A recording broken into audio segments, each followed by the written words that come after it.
Hello, I'm Cliff Brock with World Travel Plus. Normally we cover travel. That's what this channel is all about. But the world changed August 17th, and we're here to help you save $15,000, and you really don't have to do a single thing in the world. August 17th, after a Supreme Court ruling, the fees that real estate agencies charge sellers, usually about 5 or 6%, forever changed. Now, I'm no real estate expert. I'm not a real estate attorney. I'm just an everyday citizen. And recently, my wife and I started looking around at some real estate that we thought we might buy, and we were asked to sign a buyer's agreement. That buyer's agreement provided that if we bought the house that the agent showed us, we would pay a 3% commission. A 3% commission on the average sale of a U.S. house, which is $501,700, by the way, comes to $15,300 that we would take out of our pocket and pay the agent. The agents work hard, don't misunderstand me. They find houses, they make the appointments, they make the arrangements. If you want to know what the CCRs are, what the flood zone is, they'll find that for you. So I'm not saying that a buyer's agent doesn't earn his keep. The question is, do you want to do some of those things for yourself and put $15,300 in your pocket? That'll pay for a lot of kitchen paintings. It might even pay for that visit to France that you wanted to make that you never quite had the money to do. But how would you go about doing this? Well, in the old days, a real estate company would sign an agreement with a seller, usually for about, I'm going to call it 6%, because I can do 6% divided by 2 easily.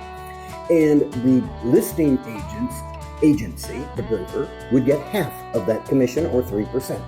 Typically, the broker then split that with the listing agent, so they each got 1.5%. The agent who sold the house got the other half, and his broker split that half and half again. So the 1.5% added up to the 6%. Well, the court said that that's not good because of fiduciary responsibility. As I understand it, again, I'm not a real estate attorney. So now, sellers may well be asked to sign an agreement, and they'll only pay 3% commission as opposed to 6%. On the other hand, buyers are now being asked to pay 3%. I grant you, many, many times, sellers will pay the buyer's commission voluntarily. Does that mean the buyer doesn't pay it? It doesn't work that way. If the house is $500,000 and it's a 6% commission, that's $30,000. The 3% would be $15,000, and the seller now has an offer in front of him. And what he's going to do is he's going to figure what are his net proceeds, and that 3% buyer's commission is going to be included there. Believe me, sellers are not going to give away $15,000. They'll hold their price and say, no, we won't take an offer that's lower, that we don't recoup that $15,000 3% buyer's commission.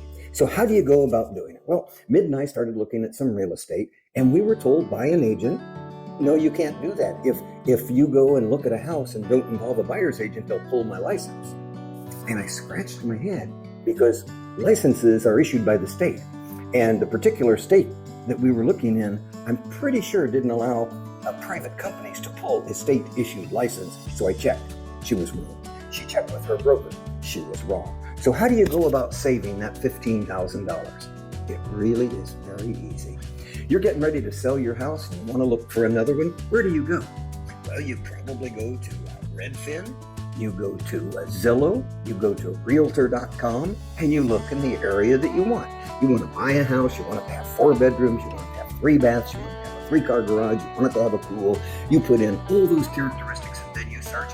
And if you do what Mid and I do when we're searching for a house, to write that all down. And in the old days, you call an agent in the area and said, I'd like to look at these 6 houses. Don't do that. As soon as today you do that, you are likely going to be asked to sign a buyer's agreement. 3%, 2.5%, 4%, whatever the agency wants for a buyer's commission. You can beat that commission. Go to Zillow, Redfin, Realtor, Movovo, I think I saw the other day. All of them have the information. Pull the information and don't call the agent. Call the listing agent. Call the listing agent and say, I would like to see the house at 123 Anywhere Street in Anytown, USA. The listing agent will get his or her commission on 3% from the seller. But he can't represent you unless you get an agreement. You sign an agreement, or the seller pays the commission. Call the listing agent, say, I don't want a buyer's agent, I just want to look at the house. You look at the house, if you buy it, you're under no contract with anybody to pay any real estate commissions. Make sure the seller isn't, and you'll be able to negotiate a better deal. So you'll be able, on average, to put $15,300 in your pocket, and all it takes is an hour or two sitting at your computer looking on one of the real estate pages for the house that you want in the area that you want to be. How much easier could that be? $15,000 on a $500,000 home purchase is not a lot, but $15,000 in your pocket is. I hope this helps you a little bit as you start the search for your next home. Give it a try. See if it doesn't work for you. If an agent tells you they cannot do that, don't believe them. Call the listing agent. Call the listing agent's broker. And I think you'll find that you'll be in the business of saving yourself an easy $15,300. I'm Cliff Brock with World Travel Plus, way out in left field from what World Travel Plus usually does today. But as I sat thinking about it and I thought about the people who watch these videos, I thought it was a good way to help you save some money. Happy shopping.